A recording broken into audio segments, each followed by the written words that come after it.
दोस्तों, किसी के भी मन की बातें जानने के लिए 3 तरीके होते हैं, लेकिन इन तीनों तरीकों को समझना अति आवश्यक है। यदि आप इन 3 तरीकों को समझ लेते हैं तो आप किसी के भी मन की बातें बड़ी आसानी से जान सकते हैं। बहुत समय पहले की बात है, एक छोटा सा गांव था। उस गांव में 2 भाई रहा करते थे। बड़ा भाई अंधा था, इसलिए वह हमेशा घर पर ही बैठा रहता और छोटा भाई खेती किया करता था। लेकिन खेतों में अत्यधिक जानवर आने से पूरी फसलें नष्ट हो जाती थी, जिनके कारण छोटा भाई बहुत ही ज्यादा परेशान हो चुका था। एक दिन उसे एक तरकीब सूझी। उसने सोचा, खेतों में से इन जानवरों को भगाने के लिए क्यों ना मैं अपने बड़े भाई की मदद ले लूं। वैसे भी बड़े भैया अंधे हैं, खेतों में बैठे रहेंगे और जानवरों की आहट आने पर वे उन्हें जोर से चलाकर भगा भी सकते हैं, जिससे हमारी फसलें नष्ट होने से बच जाएंगी। ये सब सोच विचार करने के बाद उसने अपने खेत में एक झोंपड़ी तैयार कर ली और अपने अंधे भाई को खेत में बैठा दिया। उनसे कहा, भैया, यदि कोई जानवर की आहट आपको सुनाई दे तो आप जोर जोर से चलाना। ये सुनकर वे जानवर जहां से भाग जाएंगे और हमारी फसलें खराब होने से बच जाएंगी। बड़ा भाई खुशी खुशी अपने छोटे भाई की बात मान भी लेता है और वह उस दिन से खेत में ही रहना शुरू कर देता है। जब भी किसी जानवर की आहट उसे सुनाई देती है तो वो जोर जोर से चिल्लाने लगता है, जिससे वह जानवर वहां से भाग जाता था। ऐसा करते करते कई दिन बीत चुके थे। तभी एक दिन उसके खेत में एक हिरन भागता हुआ आया और वे खेत की बाड़ को तोड़कर वहां से भाग गया। लेकिन उसे हिरन का पीछा करते हुए एक राजा भी उस खेत में आ पहुंचा। तभी राजा की नजर उस अंधे भाई पर पड़ती है। राजा उस व्यक्ति से कहता है, देखो, मैं जहां एक जानवर का पीछा करते हुए आया हूं, क्या तुमने उस जानवर को जहां पर देखा है? पर वह व्यक्ति कहता है, हे राजन, मैं तो अंधा हूं, मैं भला किसी जानवर को कैसे देख सकता हूं। लेकिन मैं आपको इतना जरूर बता सकता हूं कि जो जानवर मेरे खेतों से भाग कर गया है वे आपके लायक नहीं है। आप उसके पीछे अपना समय बर्बाद ना करें। राजा संदेह व्यक्त की बात सुनकर बड़ा ही अचरज में पड़ जाता है। वह सोचने लग जाता है कि जी तो अंधा है, फिर इसे कैसे पता चल गया कि जिस हिरन की तलाश कर रहा हूं वह मेरे लायक नहीं है। तभी राजा उस अंधे व्यक्ति से कहता है, कहीं तुम मुझसे झूठ तो नहीं बोल रहे हो कि तुम अंधे हो और तुम्हें कैसे पता कि जो जानवर वहां से भागा है वह मेरे लायक ही नहीं। इस पर वह अंधा व्यक्ति कहता है कि जय राजन, जिसे आप एक हिरन समझ रहे हैं, असल में वह एक हिरन नहीं बल्कि एक मादा हिरन है और वह गर्भवती भी है। और जहां तक मुझे ज्ञात है, मैंने कभी किसी राजा को किसी गर्भवती हिरनी का शिकार करते हुए नहीं सुना। और इसी कारण से मैं आपसे ये कह रहा हूं कि ये हिरन आपके लायक नहीं है। आप उसके पीछे अपना समय व्यर्थ ना करें। यह सुनकर राजा और भी अचरज में पड़ गया कि अंधा आदमी कैसे जान सकता है। राजा कुछ देर सोच विचार करने के बाद अपने सेनापति से कहता है, सेनापति जी, मुझे वह जानवर जिंदा चाहिए, क्योंकि मुझे ये पता करना है कि क्या वह गर्भवती है या नहीं। क्योंकि ये अंधा आदमी बहुत विश्वास के साथ कह रहा है। मुझे इस बात की पुष्टि है, यदि वह हिरनी हुई और गर्भवती भी हुई तो वह हमारे शिकार के लायक नहीं है, क्योंकि हम तो एक हिरन का पीछा कर रहे थे। इसलिए जाओ और पता करो क्या वह हिरन है या हिरनी। सेनापति राजा से आज्ञा लेकर आगे की ओर चला गया और कुछ देर बाद जब वह वापस लौटा तो वह राजा से कहता, हे राजन, इस अंधे आदमी ने आपसे जो भी बातें कही थी वह बिल्कुल सही थी। वह एक हिरनी ही है और वह गर्भवती भी है। ये सुनकर राजा आश्चर्यचकित हो गया। वो तो हैरान हो गया। वह सोचने लगा, एक अंधा आदमी जो कभी देख नहीं सकता, वह ये कैसे जान सकता है? आखिर इसे कैसे पता चल गया? ऐसे कई सारे प्रश्न राजा के मन में उमड़ने लगे। अब राजा ने ठान लिया था कि मुझे इस बात की तह तक पहुंच पहुंचना है कि आखिर जे अंदाजा कैसे लगा सकता है, जे कैसे जानता है कि वह जानवर गर्भवती है।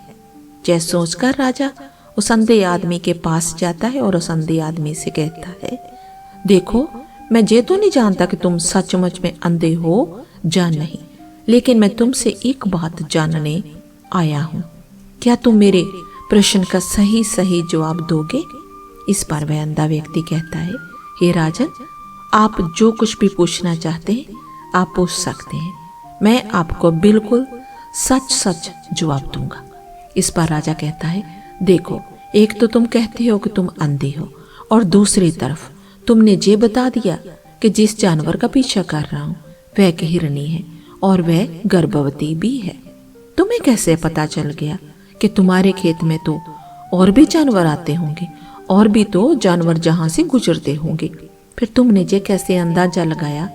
तभी वे अंधा व्यक्ति राजा से कहता है, हे राजा, आप जिसका पीछा कर रहे थे वह जब मेरे खेत में आई तो उसकी रफ्तार और उसके भागने की आहट से मुझे ये एहसास हो चुका था कि वह एक हिरनी है, और मेरे खेत की जो बाड़ है जो जानवरों को रोकने के लिए खेत के चारों तरफ बनी है वह बहुत छोटी है, उसकी ऊंचाई ज्यादा नहीं, लेकिन वह जानवर इस बात को तोड़कर भागे, और यदि वह इस बात को छलांग लगाकर पार करने का प्रयास करती तो इससे उसके बच्चे को खतरा हो जाता, और इसी बात पे मैंने यह पता लगा लिया कि वह गर्भवती है, क्योंकि उसने उसको तोड़कर वह फिर भागी थी।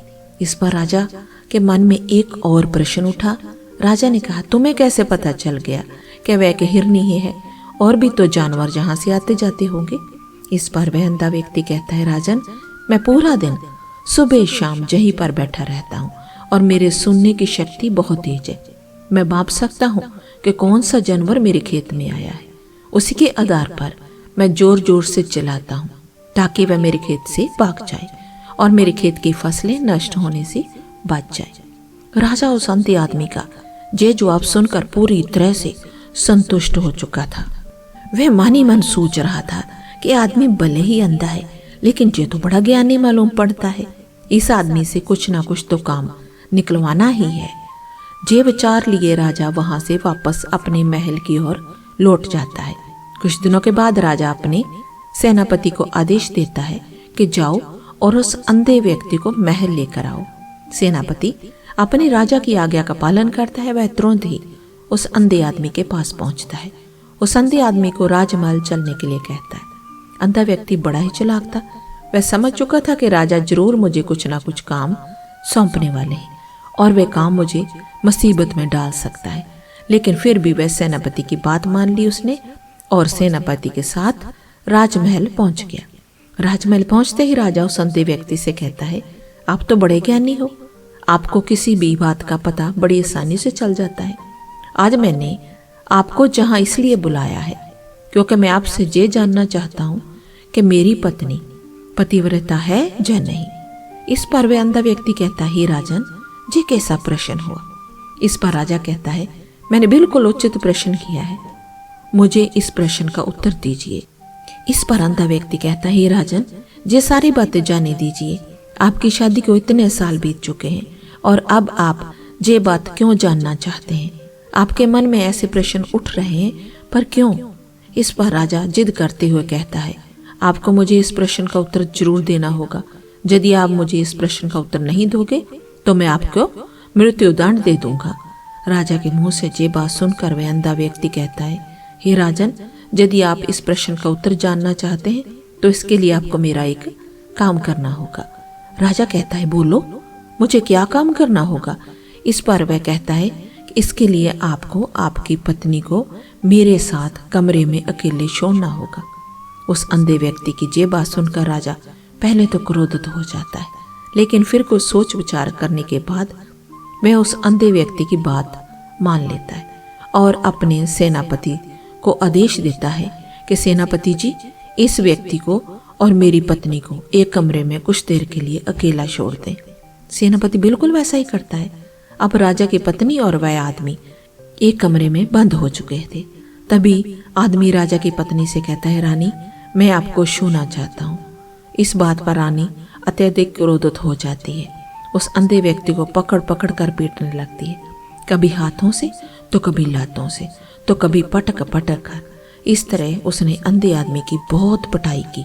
उसके बाद किसी तरह से वह अंधा आदमी अपनी जान बचाकर वहां से भाग निकलता है और राजा के पास पहुंचता है। हे राजन, आपकी पत्नी पतिव्रता नहीं है। ये बात सुनकर राजा अत्यधिक क्रोधित हो उठता है और राजा अपनी तलवार म्यान से निकालकर सीधा अपनी पत्नी की ओर जाता है। क्रोधित होकर वह अपनी रानी से कहता है, रानी जी, आज मैं जो भी सवाल आपसे करने वाला हूँ उसका मुझे सच सच जवाब दीजिएगा, और यदि आपने एक शब्द भी झूठ कहा तो मैं आपका सर आपके धड़ से अलग कर दूंगा। आगे राजा कहता है, मुझे बताइए, आप पतिव्रता है या नहीं। इस बार रानी कहती, हे राजन, आप भले मुझे जान से मरवा दे, लेकिन आज मैं सच बोलूंगी, मैं पतिव्रता नहीं हूँ। राजा ये बात सुनकर बहुत ही दुखी और निराश हो जाता है। उस अंधे आदमी ने जो भी कहा था वह बिल्कुल सच कहा था। ये बात सुनकर तुरंत ही राजा उस अंधे आदमी के पास पहुंचता है और आकर उस अंधे आदमी से कहता है, तुम्हें कैसे पता चला कि मेरी पत्नी पतिव्रता नहीं है।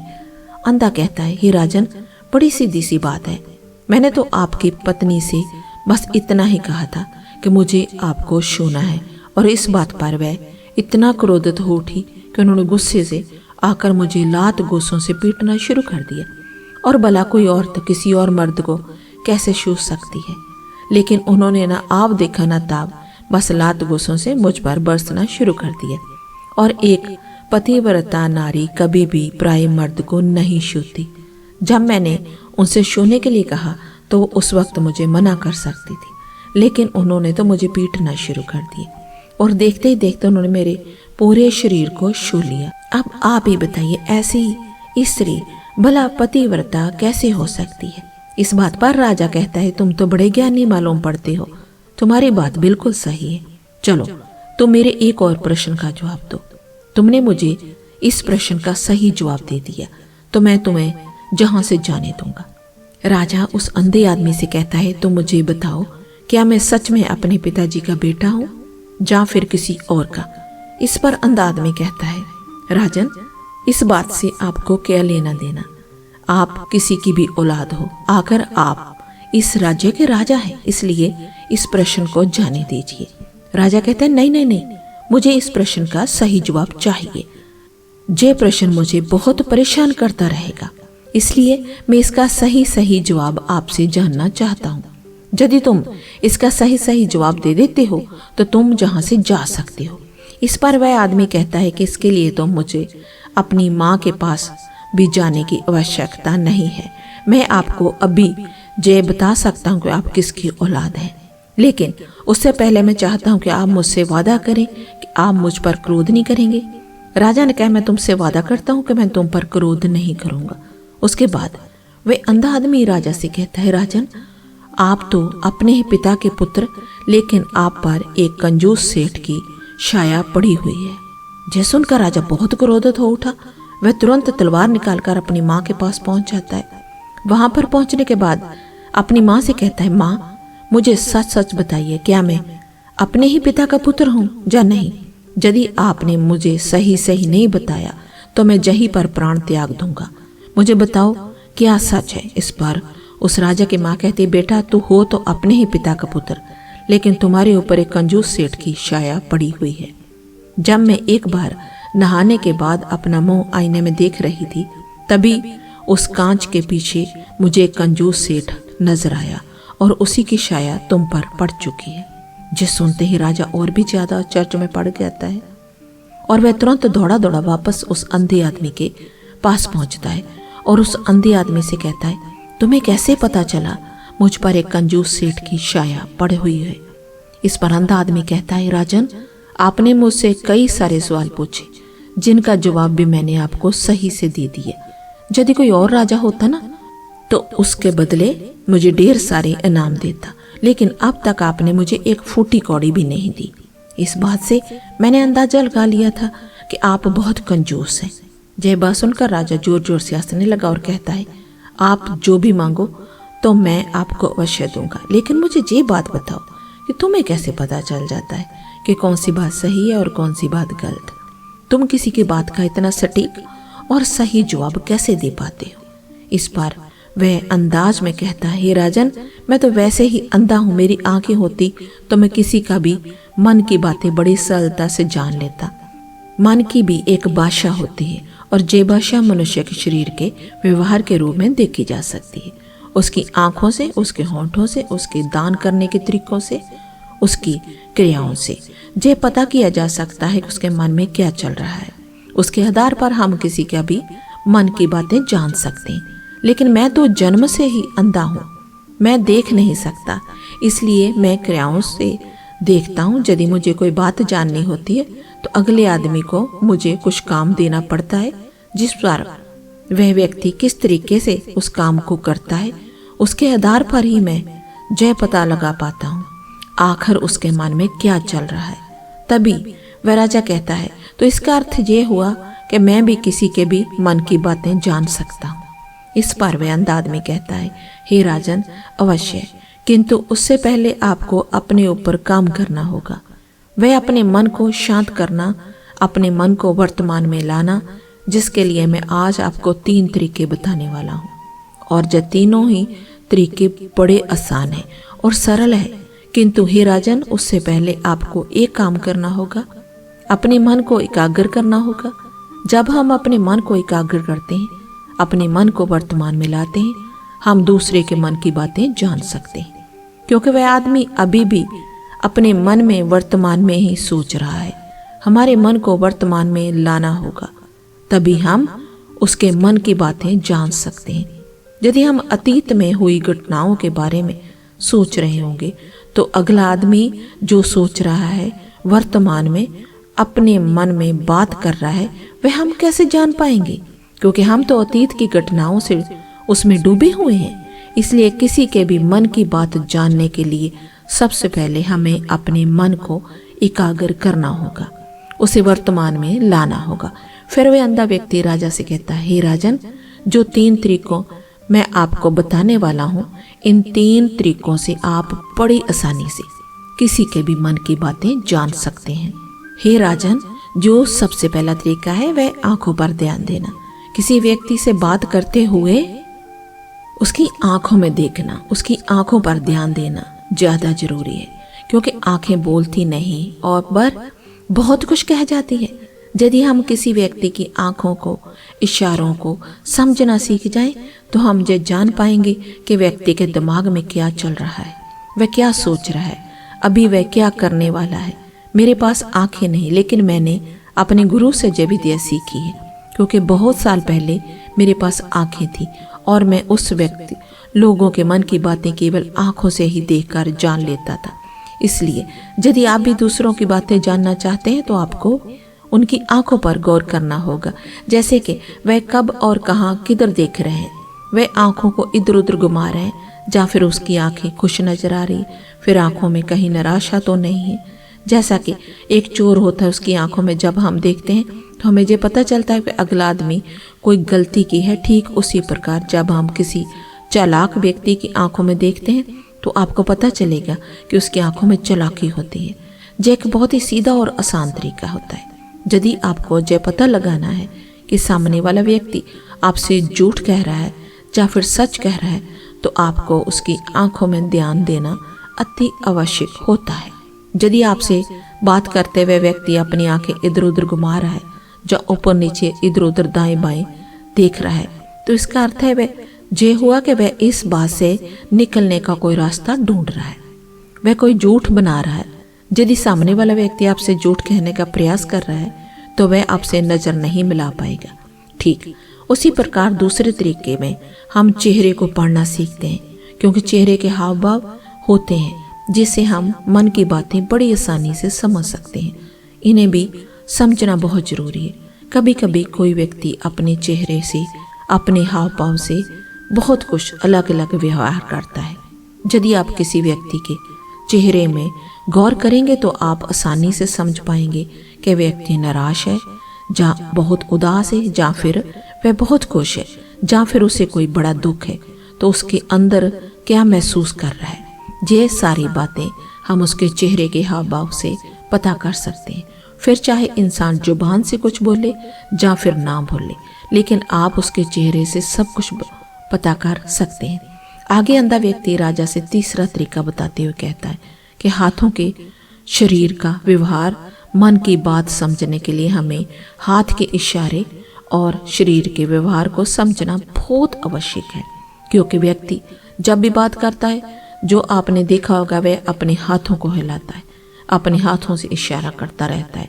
वह बातों के साथ साथ अपने शरीर का जो व्यवहार है उसका भी पूरा उपयोग करता है, जिससे हमें ये पता चल पाता है कि वह व्यक्ति हमारी बातों पर कितना ध्यान दे रहा है और उसके मन में क्या चल रहा है।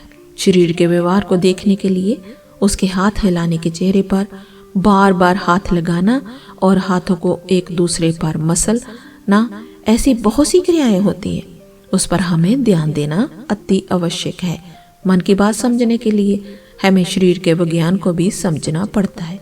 यदि हम इन 3 तरीकों को अच्छे तरह से समझ लेते हैं तो हम बहुत जल्दी किसी भी व्यक्ति के मन की बातें बड़ी सरलता और सहजता से जान सकते हैं। इसलिए यदि आपको किसी के मन की बातें जाननी है तो आपको उसकी आंखों पर, उसके चेहरे पर, शरीर के हाव भाव को और उसके हाथों को ध्यानपूर्वक देखना होगा और समझना भी होगा, जिससे आप ये समझ पाएंगे कि आखिरकार उसके मन में क्या चल रहा है, वह क्या सोच रहा है। लेकिन उससे पहले आपको अपने मन को एकाग्र करना होगा, शांत करना होगा और अपने मन को वर्तमान में लाना होगा। तभी आप उस व्यक्ति की इन सभी क्रियाओं पर ध्यान दे पाएंगे और उन्हें समझ पाएंगे। आप यदि अतीत की घटनाओं में व्यस्त हैं, भविष्य की जो फ्यूचर की योजनाओं में व्यस्त हैं, तो आप उस व्यक्ति के हाव भाव पर कभी ध्यान नहीं दे पाएंगे और ना ही आप कभी समझ पाएंगे आखिरकार उस व्यक्ति के मन में क्या चल रहा है, वह क्या सोच रहा है। जहाँ काम कोई भी कर सकता है, जहाँ एक प्रकार की विद्या है जो मुझे मेरे गुरु ने सिखाई है। राजन, अगर आपको ये जानना है तो मेरे साथ आपको कुछ दिन रहकर इसका अभ्यास करना होगा। राजा तुरंत राजी हो गया और वह उस अंधे व्यक्ति को अपने राज्य का राजगुरु नियुक्त कर देता है और खुद अंधे व्यक्ति का शिष्य बन जाता है। तो दोस्तों, ये कहानी आपको कैसी लगी? उम्मीद है इस वीडियो से आपको बहुत कुछ पता चला होगा। और अगर आप नए हैं तो हमसे जुड़ने के लिए इस चैनल को सब्सक्राइब करना मत भूलिए। मिलते हैं अगली वीडियो में कुछ नए विचारों के साथ। तब तक के लिए